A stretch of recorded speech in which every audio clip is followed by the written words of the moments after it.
Aujourd'hui, au Conseil régional, réunion commune de Césaire et des élus du Conseil régional pour débattre sur la réforme territoriale. Mais apparemment, ça pose problème. Ça pose problème, non, ça suscite le débat et c'était l'objectif. Je pense que sur un projet d'une telle ampleur, on ne peut pas recueillir des avis unanimes. Et l'intérêt d'un débat comme celui-ci, qui réunit l'ensemble des groupes politiques de la région et l'ensemble des composantes du Césaire, c'est de confronter des points de vue et en quelque sorte de s'enrichir mutuellement des avis des uns des autres. Donc moi ce que je constate, c'est quand même que les postulats sont partagés. C'est-à-dire que les gens disent oui, la décentralisation ça a amené plus d'efficacité de l'action publique, oui, la décentralisation ça a permis de restaurer les collèges, les lycées, de faire des choses mieux qu'avant. Donc ce qu'ils disent aussi, c'est qu'au fil des années, les choses se sont complexifiées, que les petites touches apportées par les uns et par les autres ont amené parfois de la confusion. Et donc il faut aujourd'hui redonner un nouveau souffle à la décentralisation et notamment clarifier les compétences des uns et des autres. Je crois que c'est ça qui ressort du débat.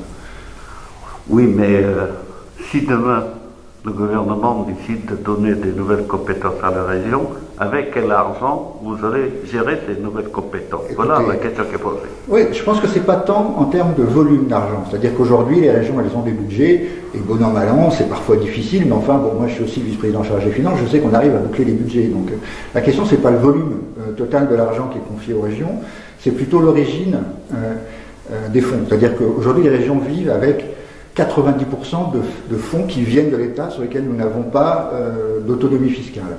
Et donc demain, il faut que l'État puisse transférer aux régions une part de fiscalité en lien avec ses compétences, l'économie, la formation, les transports, et je crois que c'est là-dessus qu'il faut qu'on avance encore avec le gouvernement. Donc vous demandez l'autonomie fiscale pour les régions. Plus d'autonomie fiscale, pas complète. Enfin, vous savez, le problème d'une autonomie fiscale pour une collectivité, c'est qu'en fait, celles qui sont déjà riches seront demain plus riches. Donc il faut que dans les collectivités, il y ait une part d'autonomie fiscale et qu'il y ait une part de dotation qui fasse l'objet d'une péréquation, c'est-à-dire que les régions riches doivent exercer une solidarité avec les territoires moins chanceux, parce que si tout repose sur la fiscalité, vous voyez bien que là où il y a beaucoup d'entreprises, des populations aisées, des résidences remarquables, et ça se passe dans les communes d'ailleurs, vous voyez bien qu'il y a des communes qui, parce qu'elles ont une fiscalité élevée, sont plus riches que d'autres, et donc il faut qu'il y ait de la fiscalité, mais aussi qu'il y ait de la solidarité et de la péréquation. Est-ce qu'on a besoin de super régions? Écoutez, aujourd'hui, il n'y a pas une région qui fonctionne sans engager des coopérations avec la région ou les régions d'à côté. C'est le cas en matière de recherche, c'est le cas en matière d'économie, c'est le cas en matière d'université. Et donc, que demain les territoires des régions soient plus vastes pour permettre d'avoir une assise plus grande pour engager ces travaux-là ne me paraît pas inutile.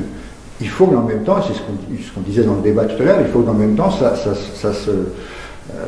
s'accompagne d'un renforcement de la démocratie locale. Et moi je crois beaucoup à l'idée que les communautés de communes demain prendront plus de place à l'échelle des bassins de vie, là où les gens vivent, travaillent, forment leurs enfants et habitent. Est-ce que la disparition des conseils généraux est souhaitable?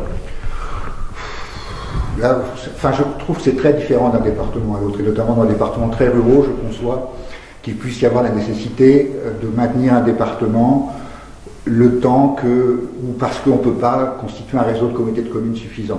Là où les départements ont déjà engagé une structuration forte autour des communautés de communes, je ne suis pas certain, mais c'est un avis qui est aujourd'hui assez personnel, mais moi je ne suis pas certain que dans ces départements-là, là où les Comcom existent et où elles fonctionnent au niveau des bassins de vie, le département doit se maintenir.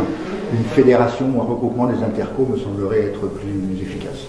Donc une réforme territoriale qui demande encore beaucoup plus de débat. Oui, mais c'est le cas de toutes les lois. Vous savez, je suis député au Parlement. Les textes tels qu'ils arrivent, soit proposés par le gouvernement, soit proposés par un député, ils sont passés à la moulinette des amendements des députés, ils sont enrichis, ils sont modifiés, et c'est la vivacité de notre démocratie.